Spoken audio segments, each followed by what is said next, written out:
மக்களே பாருங்க. ஏய் முனிமா, நீ கொஞ்சம் குனிமா. அக்கா நடிச்சிருக்காங்க ஏகப்பட்ட சினிமா. ஏய் பூட்டுக்கு தேவை சாவி, இருட்டுல வரும் ஆவி. அக்கா எடுத்திருக்காங்க ஏகப்பட்ட மூவி. சட்டையில இருக்கும் சொக்கா. இவங்கதான் எங்க அக்கா அக்கா அக்கா. ஆமாட்டா பாருடா. ரைமிங் வேர்ட்ஸ்லாம் சூப்பரா பேசுறீங்க. இது நீ வந்து நல்லா எழுதியா காமெடியா? எழுதும். எழுதி கொடுத்தாயே நம்ம எடுப்போம் நம்ம யூடியூப் சேனல்ல. சரி வரதா. ஆமா. நல்லது.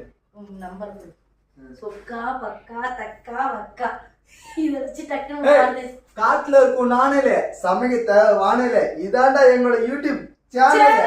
மூஞ்சி நாளே சுமாரே நான் தான் வச்சு சுமாரே. தீபா டைரி பத்தி ஒன்னு சொல்றா. தீபா டைரின்னு ஒன்னு வச்சிருக்கோம். ஏன்னா வானொலியில இருக்கும் சேனல் அதை சொல்லு. காட்டுல அவங்க போன் இருக்கு. ஏய் இருடா. போன் தான் முக்கியமா. காட்டுல இருக்கும் சேனல். காட்டுல இருக்கும் நானே சமயத்தை வானலே. உங்களோட யூடியூப் சேனல் நேம் சொல்லுங்க. தீபா டைரிடா. Deepa diary channel.